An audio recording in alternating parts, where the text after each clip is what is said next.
Assalamualaikum warahmatullahi wabarakatuh. Perkenalkan, nama saya Ratu Regina Kusumanding dengan NIM 1801717. Di sini saya akan mempresentasikan mengenai kualitas kehidupan kerja dalam organisasi. Yang pertama, saya akan menjelaskan mengenai pengertian kualitas kehidupan kerja atau quality of work life. Saya mengambil dari beberapa ahli. Yang pertama ada dari Hadari Nawawi.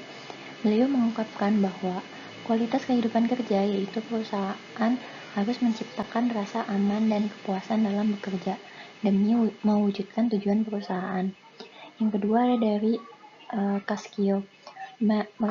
Beliau menyatakan bahwa terdapat dua cara dalam menjelaskan kualitas kehidupan kerja, yaitu pertama, kualitas kehidupan kerja dipandang sebagai sekumpulan persepsi karyawan mengenai rasa aman dalam bekerja, kepuasan kerja, dan kondisi untuk dapat tumbuh dan berkembang sebagai manusia.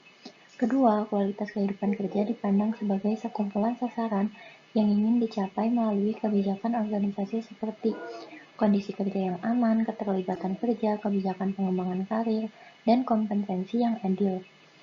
Terus, yang ketiga, saya mengambil contoh Bernardin dan Russell. Mereka menyatakan bahwa quality of work life berkenaan dengan tingkat kepuasan, motivasi, keterlibatan, dan komitmen pribadi yang dialami berkenaan dengan hidup mereka di tempat kerja. Kualitas kehidupan kerja adalah tingkat individu atau pegawai dalam mencukupi kebutuhan mereka secara pribadi, suatu kebutuhan untuk kebebasan selama mereka masih dipekerjakan. Lalu selanjutnya ada tujuan kualitas kehidupan kerja. Yang pertama ada memperbaiki keselamatan dan kesehatan kerja. Quality of work life mengembangkan lingkungan kerja yang aman, bebas dari kecelakaan kerja, dan kesehatan pribadi individu pekerja. Yang kedua, meningkatkan kinerja para pekerja. Tujuan akhir dari quality of work life adalah meningkatkan kinerja para pekerja yang berimbas kepada kinerja organisasi. Yang ketiga, ada menciptakan pembelajaran organisasi. Quality of work life membangun pembelajaran organisasi di mana organisasi berupaya mengembangkan para pekerjanya secara terus-menerus dan pekerja menerapkan ilmu pengetahuan dan keterampilannya untuk melaksanakan pekerjaannya dan menciptakan lingkungan kerja yang kondusif. Selanjutnya ada karakteristik kualitas kehidupan kerja. Saya mengambil contoh dari ahli yaitu Bernardin dan Russell. Mereka mengemukakan bahwa karakteristik kualitas kehidupan kerja memusatkan pada beberapa bagian, yaitu ada kondisi kerja, kesehatan, keselamatan, lingkungan fisik. Lalu kedua ada pemberian upah dan reward. Ketiga, keamanan kerja. Keempat, interaksi sosial. Kelima, kemandirian. Keenam, demokrasi atau ikut serta dalam mengambil keputusan. Ketujuh, kepuasan kerja. Kedelapan, kecukupan pendapatan. Lalu kesembilan, keikutsertaan karyawan. Kemudian ada manfaat kualitas kehidupan kerja. Saya mengambil contoh menurut Harsono 2005. Kualitas kehidupan kerja memiliki beberapa manfaat, antara lain meningkatkan moral kerja, mengurangi stres dan turnover. Kedua, meningkatkan motivasi. Ketiga, meningkatkan kebanggaan kerja. Keempat, meningkatkan kompetensi. Kelima, meningkatkan kepuasan. Keenam, meningkatkan komitmen. Ketujuh, meningkatkan produktivitas. Lalu selanjutnya ada dimensi kualitas kehidupan kerja. Untuk mengukur tinggi rendahnya quality of work life, perlu dikembangkan dimensi dari quality of work life. Dan dari dimensi tersebut dapat dikembangkan indikator untuk mengukur quality of work life. Dari telaah literatur yang dilakukan oleh Lokananda Reddy M. dan Mohan Reddy P. 2010, keduanya mengemukakan 5 dimensi dari quality of work life, yaitu sebagai berikut. Yang pertama ada kesehatan dan kesejahteraan pekerja. Maksudnya adalah aspek fisik dan psikologi dari individu yang bekerja dalam lingkungan kerja. Yang kedua ada security pekerjaan, yaitu perubahan dramatik kekuatan tenaga kerja dalam lingkungan kerja menyebabkan perubahan organisasi. Perubahan organisasinya itu seperti perampingan, efisiensi organisasi, dan alih daya telah mempengaruhi loyalitas moral, motivasi, dan security pekerjaan para karyawan. Jadi security pekerjaan itu merupakan aspek sentral dari lingkungan kerja dewasa ini. Lalu kepuasan kerja. Kepuasan kerja ini komponen kognitif dan perilaku, kemudian ditambahkan kepada quality of work life. Aspek kognitif ini melukiskan kepercayaan pegawai mengenai pekerjaannya dan situasi pekerjaan. Lalu keempat ada pengembangan kompetensi, yaitu pertumbuhan keterampilan dan pengetahuan merupakan aspek penting dari pengembangan kompetensi untuk meningkatkan quality of work life. Lalu kelima dan terakhir itu ada keseimbangan pekerjaan dan non-pekerjaan. Komponen paling penting bagi karyawan dan majikan adalah hubungan antara pekerjaan dan kehidupan di rumah. Dalam lingkungan yang makin kompetitif, adalah sulit untuk memisahkan antara rumah dengan kehidupan kerja. Selanjutnya ada faktor yang mempengaruhi kualitas kehidupan kerja. Yang pertama itu ada tumbuh dan berkembang. Tumbuh dan berkembang untuk dapat mengembangkan segala keahlian dan performanya dalam tantangan menjalankan mutu pekerjaan di dalam perusahaan. Yang kedua ada partisipasi, yaitu kesempatan pegawai yang diberikan perusahaan dalam mengambil suatu keputusan dan tanggung jawab terhadap pekerjaannya. Yang ketiga ada pengaruh lingkungan.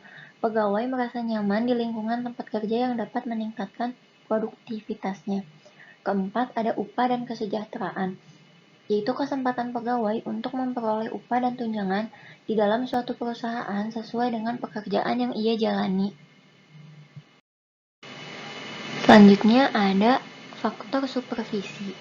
Faktor supervisi itu hubungan yang baik antara pimpinan dengan bawahannya dan dapat bekerja dalam tim untuk menyelesaikan pekerjaan. Selain itu, pimpinan dapat memberikan pengarahan dengan jelas akan tugas yang diberikan kepada bawahan agar dapat terselesaikan dengan baik. Lalu ada faktor sosial, yaitu hubungan baik dengan rekan kerja untuk dapat menyelesaikan pekerjaan dan aspek lain di dalam kehidupan di lingkungan kerja. Yang terakhir itu ada penyelarasan fungsi di tempat kerja, yaitu menjaga hubungan yang baik dengan rekan kerja dan mampu membentuk sebuah tim untuk menyelesaikan pekerjaan. Lalu ada pengembangan kualitas kehidupan kerja. Menurut Anatan dan Elitan tahun 2007, langkah-langkah yang dilakukan perusahaan atau organisasi untuk pengembangan kualitas kehidupan kerja dapat dilakukan dengan aktivitas seperti yang pertama, memberikan ide-ide pemecahan masalah secara partisipasif yang melibatkan anggota organisasi pada berbagai jenjang, menciptakan kerjasama manajemen tenaga kerja dan manajemen partisipatif dalam usaha mengidentifikasi masalah dan peluang dalam lingkungan kerja atau organisasi, pengambilan keputusan dan pelaksanaan perubahan.